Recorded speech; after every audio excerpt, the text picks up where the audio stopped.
आप देख रहे हैं आवाज इंडिया, देश की भरोसेमंद आवाज। मैं हूं पिंकी। आइए नजर डालते हैं देश और दुनिया की 20 बड़ी खबरों पर। दिल्ली ब्लास्ट केस में हैरान कर देने वाला खुलासा हुआ है। फरीदाबाद में छापेमारी के दौरान भारी विस्फोटक बरामद हुए हैं, जिनकी तस्वीरें देखकर साफ है कि साजिश कितनी खतरनाक थी। ये वही विस्फोटक हैं जो डॉक्टर मुजम्मिल की गिरफ्तारी के बाद मिले थे। इसी कड़ी में फरार उमर ने लाल किले के पास सुसाइड ब्लास्ट किया था। गुजरात एटीएस ने 3 संदिग्ध आतंकियों को पकड़ा है। जांच में सामने आया है कि ये लोग रिसीन जैसा बेहद घातक जहर तैयार कर रहे थे। गिरफ्तार मोहिउद्दीन सैयद चीन से एमबीबीएस कर चुका है और उसने अपने केमिकल नॉलेज का इस्तेमाल कर जहर बनाने की शुरुआत कर दी थी। एटीएस इस केस को बेहद संवेदनशील मान रही है। मुख्यमंत्री ममता बनर्जी ने एसआईआर प्रक्रिया को अव्यवस्थित और खतरनाक बताते हुए इसे रोकने की मांग की है। बीजेपी ने इसे टीएमसी की चाल बताया है और आरोपों को सिरे से खारिज किया है। टीएमसी का आरोप है कि प्रक्रिया में मौतों की अनदेखी की जा रही है। राज्य की राजनीति में एसआईआर अब बड़ा मुद्दा बन गया है। महिला कांग्रेस अध्यक्ष शरबत जहां फातिमा ने इस्तीफा देकर पार्टी पर गंभीर आरोप लगाए हैं। उनका कहना है कि टिकट वितरण में जानबूझकर उनके साथ नाइंसाफी की गई है और महिलाओं की भागीदारी को कमजोर किया गया है। इस्तीफे के बाद से पार्टी के अंदर के मतभेद फिर खुलकर सामने आ गए हैं। पटना राजभवन में लोक गायिका मैथिली ठाकुर ने राज्यपाल आरिफ मोहम्मद खान से मुलाकात की। राज्यपाल ने उन्हें स्नेहपूर्वक आशीर्वाद दिया। मुलाकात के दौरान मैथिली ठाकुर ने मधुर गीत भी गाया, जिससे माहौल संगीतमय हो उठा। उन्होंने इस अनुभव को अविस्मरणीय और सौभाग्यपूर्ण बताया है। प्रशांत किशोर ने घोषणा की है कि अगले 5 साल तक वे अपनी 90% आय जन सुराज को दान करेंगे। साथ ही 20 वर्षों में कमाई गई लगभग पूरी संपत्ति भी आंदोलन को समर्पित करेंगे। पीके ने कहा है कि जन सुराज उनके जीवन का सबसे बड़ा मिशन है और वे इसे पूरी जनता को समर्पित करने जा रहे हैं। बिहार में उपेंद्र कुशवाहा के बेटे दीपक प्रकाश को बिना चुनाव लड़े मंत्री बनाए जाने पर राजनीतिक विवाद छिड़ गया है। विपक्ष ने इसे परिवारवाद का ज्वलंत उदाहरण बताया।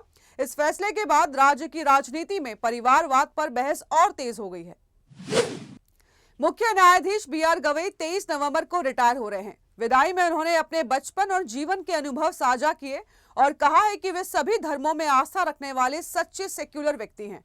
उनका कार्यालय न्याय और संतुलन का प्रतीक माना जाता है। औपचारिक विदाई के दौरान एक वकील ने पुष्प वर्षा करने की कोशिश की, तभी सीजेआई गवई ने रोककर कहा, नहीं नहीं मत फेंको, किसी और को दे दो। और इस पर पूरा कोर्ट रूम हंस पड़ा। उनके अंतिम दिन का ये सीन सोशल मीडिया पर भी वायरल हो गया है।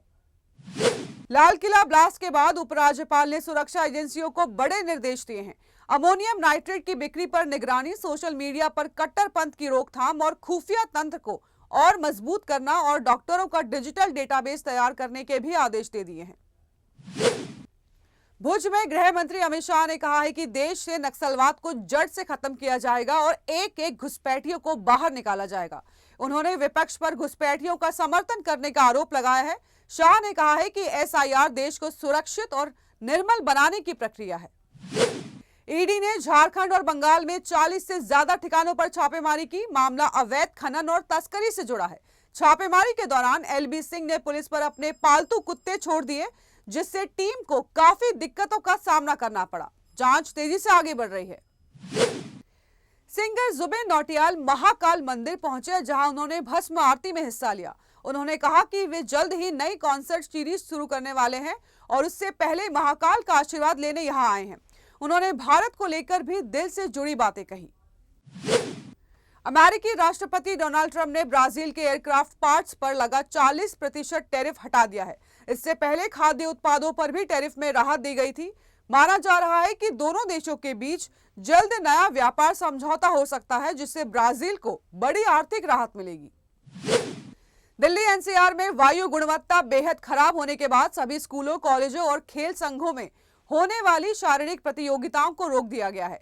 CAQM के निर्देश के बाद यह फैसला लागू किया गया है, ताकि बच्चों और खिलाड़ियों के स्वास्थ्य पर खराब हवा का असर ना पड़े। आईटी मंत्री अश्विनी वैष्णव ने कहा है कि भारत का सेमीकंडक्टर उद्योग अगले 10 साल में अमेरिका और चीन के बराबरी कर सकता है।